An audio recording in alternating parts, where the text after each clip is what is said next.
Maroko Kroasia akan berjalan, Kroasia pasti lebih tenang karena mereka ya udah ini memang gua akan menuju Piala Dunia selanjutnya, gua akan rotasi, banyak nyobain pemain, banyak regenerasi, sementara Maroko akan habis-habisan. Maroko akan habis-habisan karena pengen juara 3. Leo Messi berhadapan dengan King Mbappe, sama-sama top skor. Sama-sama top skor, 5 gol. 5 gol memperebutkan gelar, menurut gua gelar top skor dan pemain terbaik. Ya. Maroko akan menguasai pertandingan, bro. Maroko akan menguasai. Pasti ngotot ya. Ngotot, Maroko ngotot dari awal. Cuman 3-3. Masih permasalahan nomor 1 ya. Finishing. Tapi kalau untuk Kroasia menurut gua masih bisa lah, Maroko masih 1-2 gol masih mungkin. Nggak akan menang gede sih. Yang akan dieksploitasi sama Argentina udah pasti Theo Hernandez. Balik lagi di Kongkekat.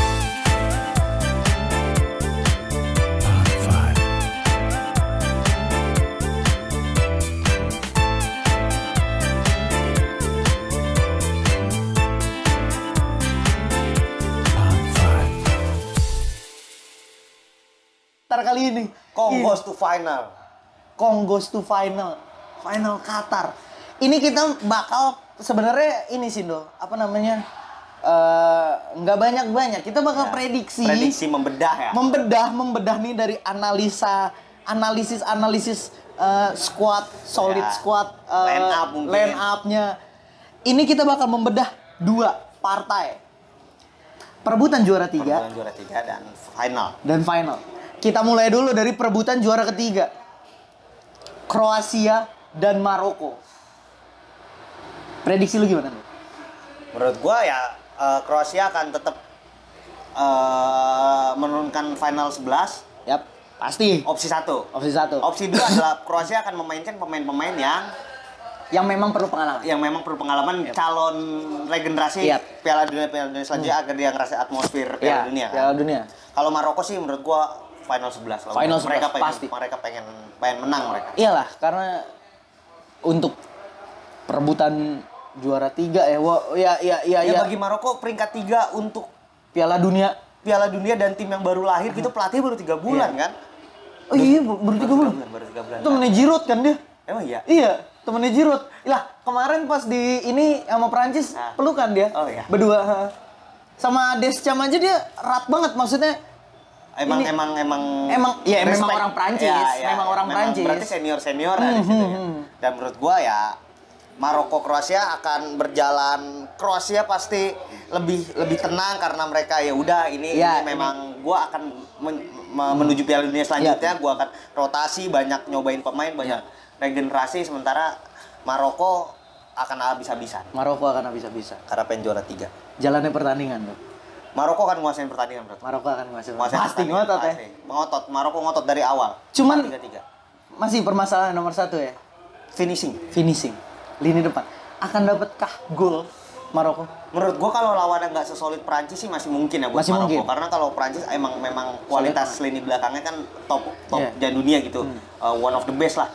Tapi kalau untuk Kroasia menurut gua masih bisa lah, Maroko masih 1-2 gol masih mungkin. Nggak akan menang gede sih. Nggak akan menang gede ya? Nggak akan menang gede. 2-1, 2-0 paling gede menurut gua. Ya karena dari secara permainan Maroko nggak kalah. Cuma finishing memang sangat berpengaruh kan, dan finishingnya Maroko cukup mengecewakan sebenarnya. Sangat mengecewakan. Jadi prediksi skor berapa? 2-1. Masih 2-1 loh. Antara 2-1 atau 1-0 buat Maroko. Lini mana yang akan dieksploitasi habis-habisan di kedua tim? Gue sebenarnya cuma yang jadi head to head buat gue, lini belakang Kroasia lebih di atas. Lini depan Kroasia lebih di atas. Cuma yang jadi head to head buat gue adalah lini tengahnya. Gue pengen lihat Modric dan Kovacic ngelawan Amrabat. Ya. Kita lihat Modric apakah bisa bergerak melawan Amrabat? Iya. Atau Amrabat apakah kekunci dengan visi-visinya Modric? Iya. Karena dia akan bertemu. Modric nyampein bola ke depan, sementara ada Amrabat di situ yang siap menyetok Modric. Iya. Amrabat sementara jangkar ketemu dengan playmaking. Iya. Ini nih akan terjadi sebenarnya. Akan jadi perang yang cukup banyak gitu. Iya. Pertempuran dengan. Gue sih kalau setiap Maroko main, gue selalu penasaran sama winger-wingernya Maroko. Ziyech. Terus di sisi kirinya ada ada yang ceking tuh. Iya, yang ceking tapi tinggi itu orang tuh. Iya. Terus juga kengototan si Boval. Iya, Boval oke juga, ngototnya oke juga. Ya cuma highlight buat gua tetap Amrabat ya. Karena gua awal merhatiin Hakimi dan Ziyech, tapi akhir-akhir 2 pertandingan terakhir gua terpesona sama Amrabat gua. Dewasa banget ya? Dewasa, simple mainnya, gue suka simple, gak banyak gerak, gak banyak ini, gak banyak itu, cuma kuasai bola yang perlu dikuasai ya? Dan dia berani ambil resiko, kasih true pass ke tengah gitu yang gue suka. Iya, Amrabat menarik Bang. Prediksi skor 2-1? 2-1 Untuk? Maroko. Untuk Maroko bukan sepele kan? Maroko udah nggak bisa dipandang sebelah mata. Gila itu Maroko itu. Ya tinggal sebenarnya nyari striker. Cari naturalisasi aja lah udah striker deh. Bener deh. Striker mah nggak apa-apa. Ini dikasih tahu buat Maroko, striker cari naturalisasi. Kayak Lewandowski masih oke dah kayaknya. Nggak bisa. Spaso Zusevic. Ya. Pambek kering lah itu. Jadi sapam dia di klub Malang. Iya, cari naturalisasi lah ya. Rata-rata permasalahan Asia dan Afrika adalah finisher. Lah kita juga nggak punya striker bener. Indonesia nggak punya striker yang bener-bener. Ini dia orangnya gitu nggak. Kecuali Gonzales. Dan naturalisasi. Menurutku Bambang Pamungkas pada eranya oke sih. Sangat oke. Untuk kelasan Asia ya. Iya. Karena balik lagi ya, walaupun sepak bola adalah permainan tim, tapi ya kita nggak bisa bohong postur.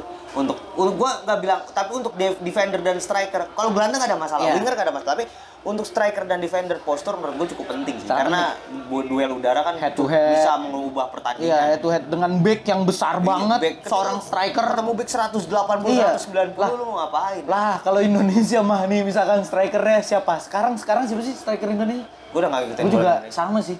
Enggak, ya contohnya deh winger misalkan head to head Asnawi ya. Asnawi back. Asnawi back. Udah tolol banget anjing dasar boleh nih. Tahu gua Indonesia. Iya. Ini siapa sih wingernya gitu? Okto ya misalkan. Ya Okto udah enggak ada. Iya Okto dulu tuh di sebelah kiri AFF 2010 ya kan. Nih misalkan Okto head to head lawan Belanda. Ya Allah. Ketemu Van Dijk ya kan. Diludahin. Nggak usah lewat tuh bego gitu. Atau ini deh Bambang Pamungkas lawannya misalnya Bambang Pamungkas lawannya Maguire gitu ya.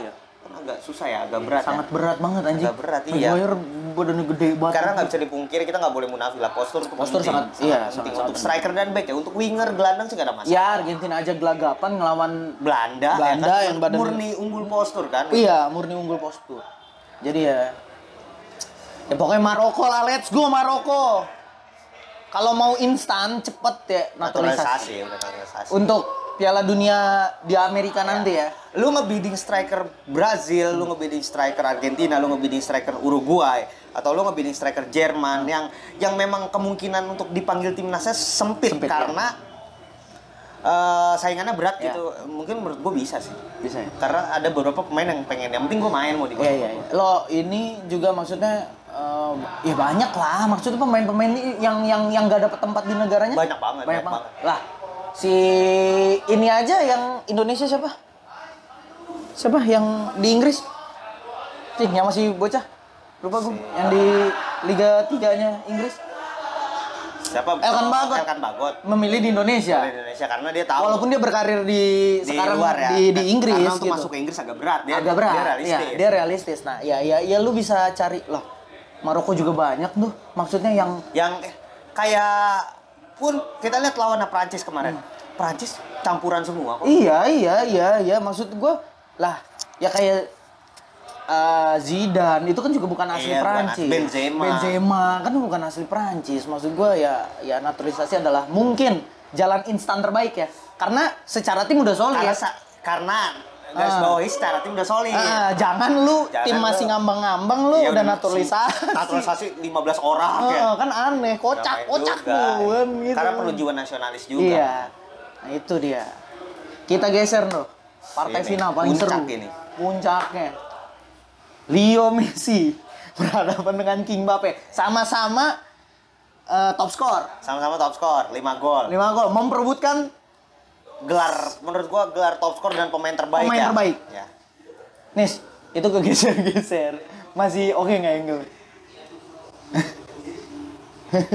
Enggak, memang destroyer. Udah lewat aja sini nggak apa-apa. Tapi menurut gua kalau misalnya Perancis yang juara, menurut gua harusnya pemain terbaik diberikan kepada Tchouaméni sih. Tchouaméni. Tchouaméni cantik banget, cakep banget. Simple. Gak banyak gerak, gak banyak gerakan, gak perlu. Dia tahu betul kemana itu. Tapi kita nggak bisa spelin Konate juga loh. Tapi Konate berapa kali dia starting, Boy? Iya, itu pertimbangan kan? Ya memang. Tapi kemarin iya, oke kemarin. Gua oke banget. Solid. Yang patut di salah satu yang MVP-nya dia lah ya.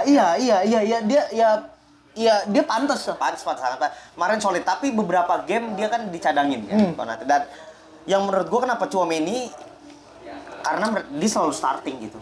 Dan selalu starting dan selalu membuktikan dia bermain bagus. Dan gak kelihatan gitu, gue sukanya gak kelihatan, tapi kalau nggak ada dia berasa. Walaupun Mbappe juga layak sih. Messi Mbappe juga layak. Karena biasanya pemain terbaik kan dikasih ke runner up ya. Iya. Line up Nggak banyak berubah. Sama menurut gue. Sama. Argentina sama, Prancis sama. Ya. Jalannya permainan. Argentina akan ngambil inisiatif penyerangan di awal. Argentina Akan ambil inisiatif. Tapi Prancis akan lebih banyak menguasain bola. Prancis akan menguasain bola, tapi sekalinya Argentina pegang bola dia akan serang habis-habisan. Cari Messi. Stylenya Argentina. Pokoknya roda permainan ada di Messi kan. Apakah Messi dapat on fire lagi nih? Menurut prediksi lu? Menurut gue Messi akan tetap bermain bagus karena final, dan menurut gue final terakhir dia ya. Iya. Dan mungkin dia udah bisa menguasai mental itu kali. Dan Messi ya mentalnya nggak usah kita ragukan gitu. Tapi nggak akan bisa selepas lawan Maroko menurut gue, karena tekanannya luar biasa. Varane dan Konate luar biasa kan. Iya. Nggak akan selepas lawan Kroasia. Karena tekanan dari Varane dan Konate menurut gue luar biasa. Dan Varane bukan yang sekali dua kali ketemu Messi di Real Madrid, dia udah hal yang biasa buat dia duel dengan Messi kan. Walaupun kalau di MU nggak ketemu, tapi kan dia mungkin 10 tahun ya. Ada hampir 10 tahun dia duel sama Messi. Iya, dia tahu persis lah. Varane yang akan menjadi lini eksploitasi antara kedua tim.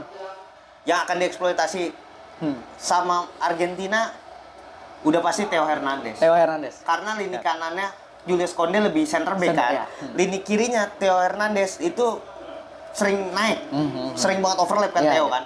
Dan itu akan jadi roda serangan balik dari kanan masuk ke Messi, dari Molina ke Messi, dari Molina akan selalu seperti itu ya, akan dieksploitasi. Ya, dan kalau lininya Argentina Molina lah di kanan. Karena ada Mbappe di kiri dan Molina sering banget overlap.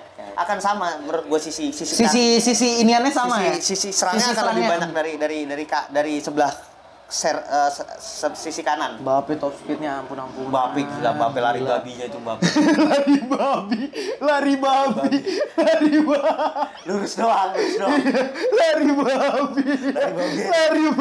Gila itu orang tuh. Luar biasa itu. Gila banget. Yang itu yang hampir aja umpan dari si Griezmann kalau nggak salah. Yang dia lari dari belakang. Yang dia di-tackle kan akhirnya. Iya, yang dia di-tackle sama iniannya. Tackle sama back Kroasia ya? Kok Kroasia? Kroasia, gue balik mulu sama. Yang masih Amrabat itu. Bukan. Kagak, kaptennya yang cedera. Oh, 19 ya kaptennya? Iya, yang kaptennya yang cedera akhirnya abis nekel yang ketarik, yang cedera lagi. Langsung diganti ya? Langsung diganti, yang di paha kirinya, quadricep kirinya kalau nggak salah. Udah apa hamstring gitu ya, pokoknya itu gila sih Mbappe gila. Tapi Dembele juga nggak bisa dianggap ini ya, Dembele juga licin juga. Itu kemarin juga yang kan Giroud ditarik, Mbappe tukar ke tengah, kirinya siapa? Kumpai. Turam. Kumpai anjing, kenapa Kumpai? Turam. Kok di otak gua Kumpai yang keluar, iya Turam. Turam ya? Marcus Turam juga boleh. Iya, licin juga tuh. Licin juga tuh anjing. Itu Prancis. Badannya gede tapi tekukannya liar juga. Iya, gila. Tapi menurut gua Giroud murni karena jam terbang kan akan dipasang terus sih, dan Mbappe. Menurut gua ya balik lagi ini masalah mental sih, namanya final kan it's all about mental gitu ya. Final tuh ya udah mental aja lu. Strategi boleh, lu gimana ngatur-ngatur, ketika nggak berjalan mental yang udah. Ketika strategi sama-sama kuat, sama-sama stuck, ya mental yang berbicara. Gimana lu ketika pegang bola lu sepersekian detik lu tahu harus ngapain, ketika lu lepas bola sepersekian detik lu harus ngapain, ketika lu nggak pegang bola lu harus gerak kemana, pindah kemana, itu mental menurut gua. Karena kalau lu paksa berpikir, lu akan kehilangan waktu cukup banyak dan udah bisa terjadi gol. Jadi lu udah naluriah badan lu yang gua kemana, gua move kemana, dan menurut gua Prancis lebih mumpuni soal itu. Lebih mumpuni soal itu. Karena pasti pertama juara bertahan. Dan kualitas pemainnya nggak ada yang timpang gitu. Kalau Argentina masih ada yang cukup tier A, tier B, tier C gitu. Kalau Prancis rata-rata tier A semua, ada tier B mungkin cadangannya beberapa gitu. Prediksi skor sekarang nih. 2-1 buat Prancis kok. 2-1. Entah di extra time, entah di 90 menit ya. Tapi kayaknya 2-1 sih buat Prancis. Prancis juara lagi nih ya. Back to back ya. Feelingnya. Mungkin Argentina akan dapat gol penalti ya. Setelah Brazil di tahun 50-an, 58 kalau nggak salah dia back to back. Ya udah terlampau jauh banget. Akhirnya mungkin Prancis akan mecahin kutukan kayak Real Madrid waktu mecahin kutukan Champions League ya. Lah, gila banget itu Madrid. Iya, lagi gak kelawan itu Madrid. Gak kelawan anjing itu Madrid. Madrid gila itu namanya, Madrid gila atau apa sih? Dan posisinya Prancis lagi di atas angin nih, sama kayak gitu. Dan menurut gue ya mungkin akan mencahin back to back sejarah buat Prancis juga. Walaupun Argentina peluangnya nggak kecil ya. Nggak kecil, gede juga. 60-40. Iya. Atau 65-35 lah, 60-40 lah. Kita lihat ketika nanti pas di lapangan sih. Kita lihat pas di lapangan, dan gue rasa semua rakyat Argentina berharap cukup banyak sama Messi ya. Dan gue pun juga sebenarnya berharap sama Argentina. Kalau gue jujur, tapi gue pribadi pengen sih Messi ya. Tapi kan fakta kita bisa lihat ya, maksudnya secara statistik, permainan, kematangan tim ya sama kayak si pendukungnya Inggris. Kalau ditanya pas Inggris lawan Prancis, of course Inggris pengen menang ya. Inggris pengen menang, tapi secara otak ya, secara lihat data, realita ya sulit. Karena kematangannya Prancis nggak bisa dilawan. Ya gue berharap sih. Maksud gue ya keajaiban sampai final lah Piala Dunia kali ini nih. Maksud gue. Walaupun pada akhirnya yang kita harap kejutan-kejutan pada akhirnya final ideal ya. Final ideal, sangat ideal. Ideal banget sih kalau menurut Prancis Argentina akhirnya final ideal. Walaupun awalnya Argentina sempat di ini loh. Dan gue masih meragukan Argentina sampai kemarin lawan Kroasia. Gue kayak apaan sih Dan tapi mungkin yang bikin gue luluh kenapa gue pengen akhirnya Argentina ya oke lah mereka lain final karena gue ngeliat Messi. Gue juga sama sih. Ya udahlah, untuk apa yang dia berikan dengan sepak bola 20 tahun terakhir, 15 tahun terakhir, pantes lah dia dapat juara ya harusnya. Masa dia nggak layak sih? Apapun, seburuk apapun permainan Argentina, sejelek apapun sistem dan taktiknya, masa Mbappe 2 kali sih? Masa Mbappe baru muncul 2 kali, tapi Messi yang udah ngasih segalanya buat sepak bola, udah ngasih segalanya buat generasi-generasi muda.